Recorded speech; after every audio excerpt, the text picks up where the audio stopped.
What is short selling? When you invest in the stock market, you're going to buy stock because you're hoping or betting that the value will go up.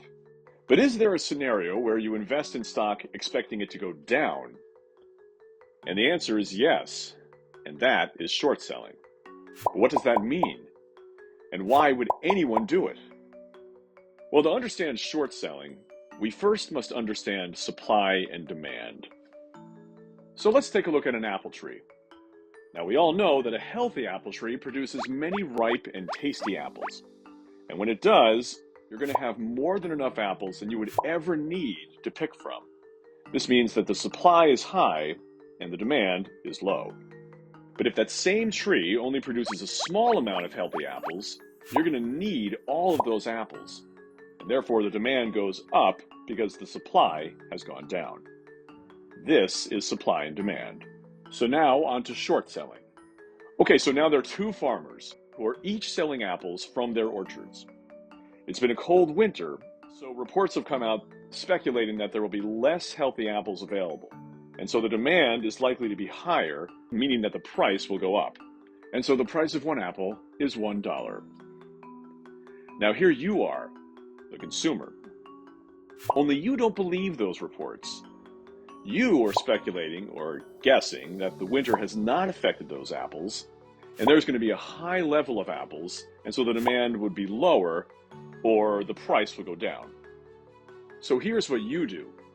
You borrow, not buy, but borrow 100 apples from farmer A while the price is still high. Now you may be asking yourself, why would farmer A ever let you borrow 100 apples? He's not going to do that, or anything else that would jeopardize his business. And the answer is incentive. You would have to give him an incentive or reason to lend you those apples.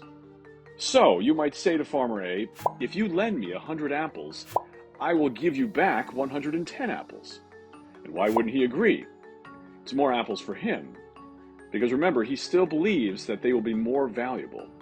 So based on that incentive, farmer A lends you 100 apples.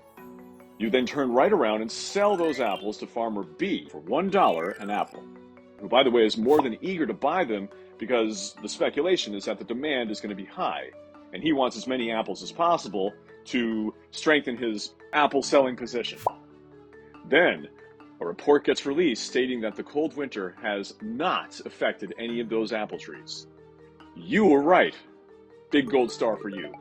Suddenly, the price has dropped to 50 cents an apple, as now there's going to be many more apples to go around.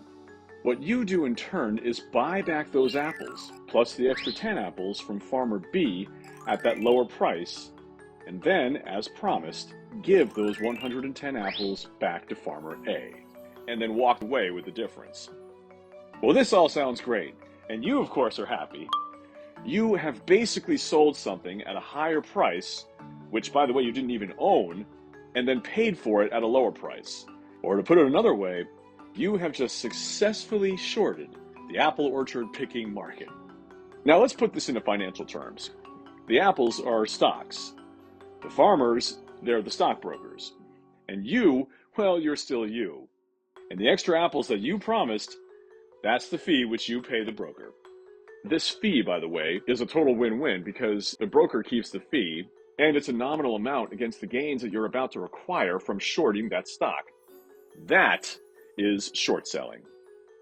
And if all this is done properly, it can lead to great profits. But how often does it work? And what if it doesn't? Well, that's for another video.